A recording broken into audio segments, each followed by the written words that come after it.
Hello दोस्तों, नमस्कार। आप सभी लोगों का एक बार फिर से स्वागत है मेरे YouTube चैनल इन्वेस्ट विद अमन में। तो दोस्तों, इस वीडियो को पूरा एंड तक जरूर देख लेना, क्योंकि हम इस वीडियो में सिर्फ एक सेक्टर के बारे में बात करने वाले हैं और इस पिक्चर को देख के आप समझ गए होंगे उस सेक्टर का नाम है लॉजिस्टिक सेक्टर। इस सेक्टर के बारे में बहुत ही ज्यादा कम बातचीत होती है, लेकिन हम इस पूरी वीडियो में जानेंगे कि ये सेक्टर कितना ज्यादा इंपॉर्टेंट होने वाला है हमारे आने वाले समय के लिए। ठीक है, तो स्टार्ट करने से पहले जरूर ये कहना चाहूंगा कि एक इस वीडियो में हम 2-3 स्टॉक्स के बारे में भी चर्चा करेंगे। तो इन पूरे ही वीडियो को किसी भी तरह से आपको बाय सेल या होल्ड का रिकमेंडेशन बिल्कुल भी नहीं समझना है, क्योंकि हम जितनी भी चीजें डिस्कस करेंगे सिर्फ एजुकेशन पर्पस के लिए तौर के ऊपर डिस्कस करेंगे, सिर्फ नॉलेज बढ़ाने के लिए। तो चलिए स्टार्ट कर लेते हैं इस वीडियो को। एंड आपको पता ही है, और दूसरी बात, ये जो एक पीडीएफ है, मैंने सारा का सारा डेटा यहीं से उठाया गया है। तो वीडियो के एंड में मैं आपको डिस्क्रिप्शन बॉक्स में ये लिंक भी मिल जाएगा, तो आप इसको खुद से भी स्टडी कर सकते हैं, क्योंकि ऐसा कुछ नहीं है कि हाँ भाई कुछ हिडन न्यूज मैंने निकाल दी है, ऐसा बिल्कुल भी नहीं है। सारा का सारा डेटा गवर्नमेंट की वेबसाइट के थ्रू ही निकाला गया है। ठीक है, तो चलिए सबसे पहले मैंने इसके लिए एक पीपीटी बना के रखा हुआ है, उसी पे आ जाते हैं। तो स्टार्ट कर लेते हैं। तो भारत का लॉजिस्टिक सेक्टर आने वाले कुछ सालों में 380 बिलियन डॉलर तक पहुंचने वाला है। ये वही सेक्टर है जो हर फैक्ट्री को हर ग्राहक से जोड़ता है, मैन्युफैक्चरिंग से लेकर ई कॉमर्स तक। आज के वीडियो में हम बात करेंगे कैसे लॉजिस्टिक भारत की अर्थव्यवस्था का ग्रोथ इंजन बन सकता है। ठीक है, तो इंट्रोडक्शन की बात कर लेते हैं। सबसे पहले लॉजिस्टिक्स का मतलब क्या होता है, आपको पता ही होगा। किसी भी प्रोडक्ट, सामग्री या जानकारी का एक जगह से दूसरी जगह एफिशिएंट मूवमेंट करना। बिना लॉजिस्टिक के इकोनॉमी चल ही नहीं सकती। भारत का लॉजिस्टिक सेक्टर आज करीब यूएसडी 215 बिलियन, यानी कि 2021 के डेटा के हिसाब से इंडिया का जो लॉजिस्टिक सेक्टर था वो 215 बिलियन डॉलर का था, और 2025 तक यूएसडी 380 बिलियन तक पहुंचने का अनुमान है। ठीक है, अब यह हमारी जीडीपी का लगभग 13 से 14% तक का हिस्सा है। मैन्युफैक्चरिंग, रिटेल, ई कॉमर्स और सर्विसेज का सपोर्ट करता है। जैसा कि आपको पता ही है, आपको वेयर हाउस लगाना है, आप स्विगी जोमेटो देख रहे हैं, ये भी क्या है, एक तरह से लॉजिस्टिक का ही पार्ट है। अलग अलग वे में हो सकता है, इंफॉर्मेशन की भी लॉजिस्टिक्स हो सकती है, गुड्स की भी हो सकती है, हर चीज की हो सकती है। ठीक है, उसके बाद खास क्या है, क्यों इसको मैं इतना डिस्कस कर रहा हूं, government initiatives and policy support. आपको पता ही है, भारत सरकार ने लॉजिस्टिक्स को नेशनल प्रायोरिटी बनाया है। 2022 में लॉन्च हुआ नेशनल लॉजिस्टिक पॉलिसी यानी कि एनएलपी, जिसका फोकस है कॉस्ट रिडक्शन, एफिशिएंसी और सीमलेस मूवमेंट पर। इसके साथ ही पीएम गति शक्ति मास्टर प्लान एक इंटीग्रेटेड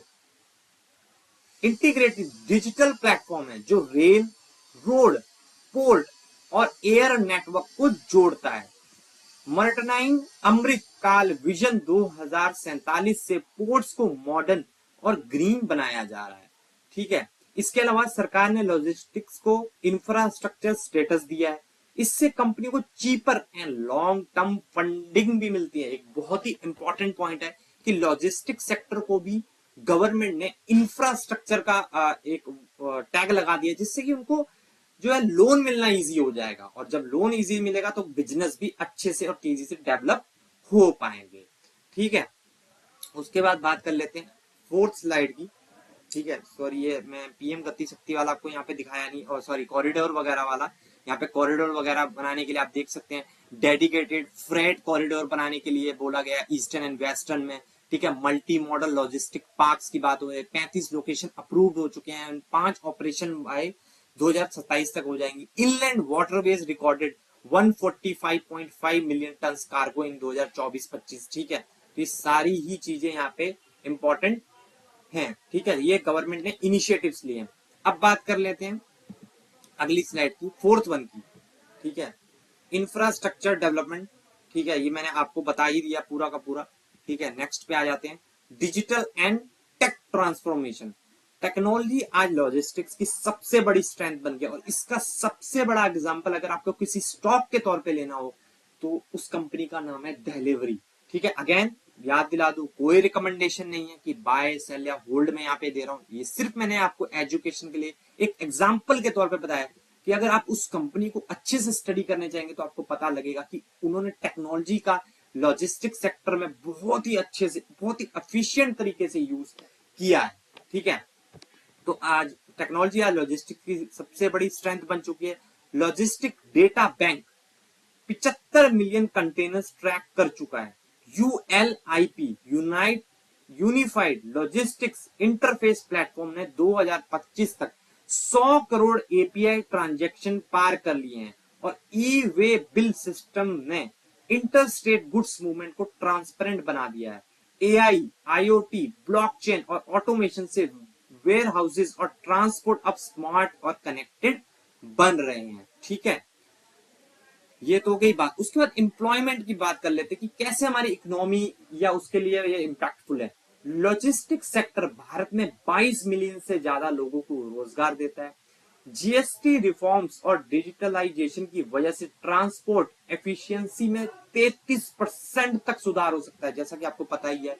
एक तो देखिए डिजिटल वगैरह से क्या है ना, पेपर वगैरह बहुत सारा हो गया, समय बहुत सारा कम हो गया, ऊपर से जो देखिए इंफ्रास्ट्रक्चर का भी जो इंडिया में बूम लगा हुआ है उसका भी इनडायरेक्ट फायदा है। क्योंकि देखिए अगर आपके पास रोड अच्छी नहीं होगी, आपके पास ट्रेन ज्यादा नहीं होगी, आपके पास एयरपोर्ट्स अगर कम होंगे, तो ऑब्वियस ही बात है कि जो चीज 2 दिन में पहुंचनी चाहिए वो शायद 4 दिन में पहुंचे। लेकिन अगर आपके पास मल्टीपल एयरपोर्ट्स हैं, अच्छा रेलवे स्ट्रक्चर है, अच्छा रोड्स हैं, तो आपकी वही 2 दिन की चीज शायद 1.5 दिन में भी पहुंच जाए, जिससे क्या होगा, अल्टीमेटली आपकी कॉस्ट कम लगेगी, और कॉस्ट कम लगेगी तो ग्रोथ लाने में और भी ज्यादा इंपॉर्टेंट हो सकता है।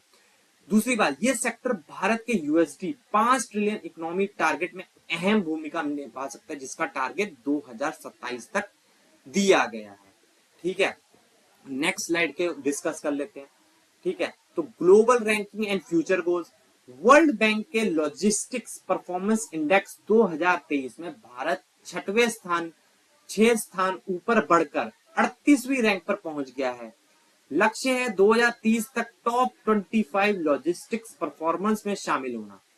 सरकार का एम है लॉजिस्टिक्स कॉस्ट को जीडीपी के 10% से नीचे लाना, ताकि Bharat global supply chain hub बन सके। ठीक है, क्योंकि जितनी कॉस्ट कम होगी उतना ही अच्छा होता है। ठीक है, क्योंकि ऑब्वियस सी बात है, अगर महंगी कॉस्ट है तो कोई क्यों ही आपको बिजनेस देगा।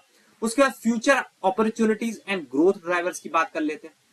आने वाले समय में लॉजिस्टिक्स में ग्रोथ अपॉर्चुनिटी है। Multi model logistics park, port modernisation और डेडिकेटेड फ्रेट कॉरिडोर एफिशिएंसी को कई गुना तक बढ़ा सकते हैं। ठीक है, वो तो आपको पता ही है। ठीक है, जैसे जैसे अगर ये चीजें ज्यादा से ज्यादा बढ़ेंगी तो उतना ही अच्छा है। और ये चीज मैंने कहा डिस्कस करी हुई, ये वाली स्लाइड में। ये आप गवर्नमेंट के सारे यहाँ पे टारगेट दिए हुए हैं, उन्होंने बताया है कि वो क्या क्या कब कब फोकस करने वाले हैं। डिजिटल की हमने बात करी कि ई बिल वगैरह, ये सब जीएसटी रिफॉर्म्स वगैरह हुए हैं। ठीक है, इसका भी इनडायरेक्टली फायदा होने वाला है। ई कॉमर्स, एमएसएमई, एक्सपोर्ट और डिजिटल इंटीग्रेशन से इस सेक्टर को एक्सपांड कर रहे हैं। एआई, रोबोटिक्स और आईओटी से वेयर हाउस ऑटोमेशन और प्रिडिक्टिव डिलीवरी सिस्टम तेजी से बढ़ेंगे। देखिए ऑब्वियस सी बात है, देखिए आपने स्विगी जोमेटो पे देखा होगा कि बहुत सारी चीजें ना वो 10 मिनट में कैसे दे पा रहे हैं। उनको कस्टमर के बिहेवियर का पता है कि हाँ भाई इस एरिया से शैम्पू कौन से घर में ज्यादा जाता है या साबुन कौन से घर से ज्यादा जाता है। अगर वो ये डेटा निकालना चाहे तो ये चीज भी निकाल सकते हैं, और उस चीज के लिए वो टाइमिंग भी निकाल सकते हैं। तो ये सब पॉसिबल कैसे हो पा रहा है, एआई से, डेटा साइंस से, जो ये इन चीजों को और भी ज्यादा आसान बना रहा है। ठीक है, और आसान बना रहा है इसीलिए वो तेज भी होते जा रहे हैं। टॉप प्लेयर्स की बात करें तो आपको मैं दिखा देता हूँ। टॉप प्लेयर्स तो आपको वैसे बहुत सारे पता ही होंगे। ठीक है, लेकिन फिर भी एक बार डिस्कस कर लेते हैं। ये बहुत सारी कंपनियां यहाँ पे, कंटेनर कॉर्प, ये रेलवे सेक्टर में कंटेनर का काम करती है। ठीक है, उसके बाद डिलीवरी, जैसा कि मैं एग्जांपल दिया था, again blue dart expert, transport corporation, TVS supply chain, VRL logistics, Sindhu trade, Mahindra logistics. तो बहुत सारी कंपनियां इन सारी कंपनी देखिए लिस्टेड अगर आप देखेंगे तो करीब 50 से भी ज्यादा कंपनियां यहाँ पे अपने अपने को देखने को मिल रही हैं। ठीक है, तो इन सारी कंपनीज को आप अच्छे से स्टडी कर सकते हैं। आपके हिसाब से कौन सी कंपनी आपको बढ़िया लगती है, वहां पे आप जा सकते हैं, निवेश बिल्कुल कर सकते हैं। ठीक है, वहां पे आप बिल्कुल जाके निवेश कर सकते हैं। ठीक है, उसके बाद बात कर लेते हैं सबसे इंपॉर्टेंट कि चलिए देखिए इतनी सारी कंपनीज हैं, लेकिन फिर भी अगर आपको चुनना ही हो, देखिए अगेन मैं आपको बता दूं, ये कोई मैं रिकमेंडेशन यहाँ बिल्कुल नहीं दे रहा हूं आपको। ठीक है, लेकिन फिर भी मैं एक यहाँ पे दो कंपनियों के बारे में डिस्कस करना चाहूंगा। पहली कंपनी का नाम है महिंद्रा लॉजिस्टिक्स लिमिटेड एंड दूसरी कंपनी का नाम है टीवीएस सप्लाई चेन सॉल्यूशन। ठीक है, अब इनके पीछे का कारण मैं सबसे पहले आपको बता देता हूं कि मैं इन दो कंपनियों को ही क्यों चुन रहा हूं। देखिए सबसे बड़ी बात है इन कंपनियों में इनकी ग्रुप का नाम टीवीएस। आपको पता ही है बहुत बड़ा ग्रुप है टीवीएस की, मोटरसाइकिल्स वगैरह बहुत ज्यादा, और ये कंपनी अच्छा काम कर रही है। और महिंद्रा, इसको भी कुछ अलग से बताने की जरूरत नहीं है कि कितना बड़ा ये ग्रुप देखने को मिला। तो सिर्फ और सिर्फ यही मेरा एक क्राइटेरिया है कि ये सेक्टर जो है ना, थोड़ा अगर आप यहाँ पे अगर सही से गौर करेंगे तो यहाँ पे कोई बहुत बड़े नाम्स नहीं है, छोटी छोटी कंपनियां हैं। ठीक है, अगर इनके मार्केट कैप भी देखें 9-9 हजार 4-4 हजार ठीक है करोड़ के हैं। और सबसे बड़ी कंपनी कंटेनर कॉर्प जो कि एक सरकारी है, सरकारी कंपनी कंटेनर, जो आपको पता ही है आईआरसीटीसी के साथ उनके रेलवे ट्रैक्स पर सामान ढोने का काम यही लोग करते हैं, कंटेनर कॉर्प।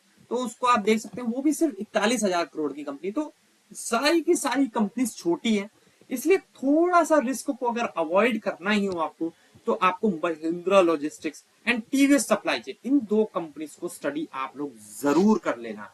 ठीक है, क्योंकि एक ही लॉजिक है कि बड़ी कंपनियां हैं, ठीक है, बड़े ग्रुप से बिलोंग करती हैं। ठीक है, महिंद्रा की बात कर ले, आप पढ़ सकते हैं यहाँ पे Mahindra logistics limited an integrated logistics and mobility solution provider.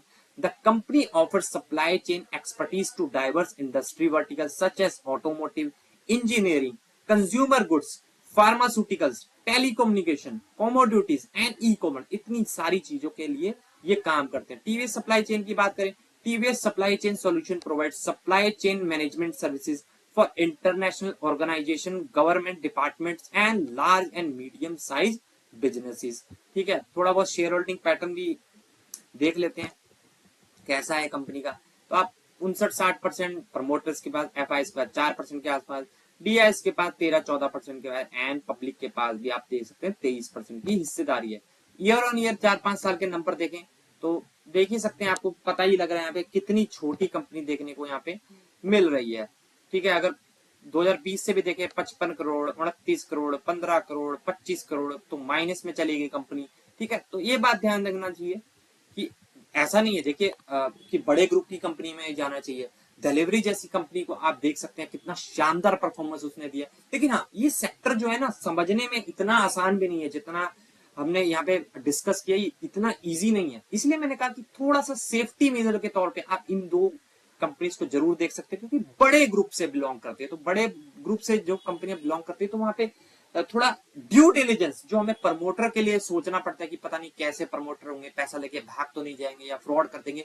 तो ड्यू डिलीजेंस आपको यहाँ पे थोड़ा सा कम करना पड़ेगा, क्योंकि बड़े ग्रुप की कंपनी है, उनकी रेपुटेशन इतनी स्ट्रांग होती है कि वो ऐसा फ्रॉड या स्कैम करने के बारे में सोचते भी नहीं है। ठीक है, तो यही एक सिर्फ क्राइटेरिया था। बाकी और भी बहुत इंटरेस्टिंग कंपनीज आपको मिल सकते हैं। इसमें आप इंटरग्लोब एविएशन जैसी कंपनीज को भी देख सकते हैं, क्योंकि बहुत सारे एयरपोर्ट्स वगैरह बन रहे हैं, तो उनका फायदा उन कंपनी को जरूर मिलेगा, लॉजिस्टिक सेक्टर को जरूर मिलेगा।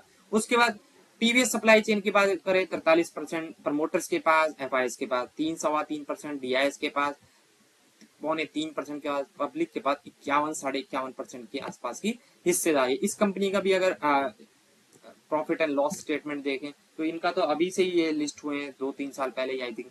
तो ये अभी तक कंपनी देखिए लॉस लॉस लॉस, यहाँ पे 42 करोड़ का प्रॉफिट, फिर लॉस एंड फिर 54 करोड़ के प्रॉफिट में आई है। तो आप देख ही सकते हैं इनिशियल स्टेज पे ये सेक्टर। और देखिए हमेशा लॉन्ग टर्म वेल्थ, जो बड़ी वेल्थ जो क्रिएट होती है, वो छोटे सेक्टर्स में ही होती है। तो छोटे सेक्टर में जो अभी ग्रोथ अपॉर्चुनिटी पे अभी चलना शुरू हुआ है, ये अर्ली स्टेज में अगर आप इन्वेस्ट करेंगे तभी आप मोटी वेल्थ कमा सकते हैं। लेकिन ध्यान देना कोई बाय सेल या होल्ड की रिकमेंडेशन यहाँ पे बिल्कुल भी मैंने नहीं दी है।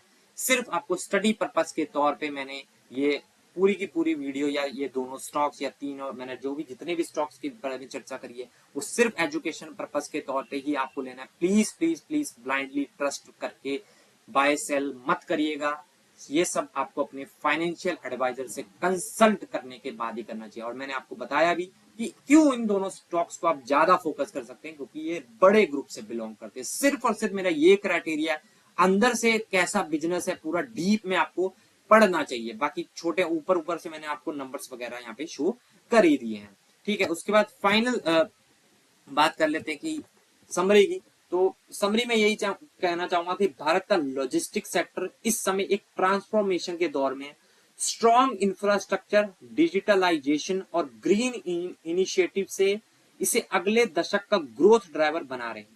यह सेक्टर ने ना सिर्फ जॉब्स क्रिएट कर रहा है बल्कि विकसित भारत 2047 के विजन की बैकबोन भी बन रहा है।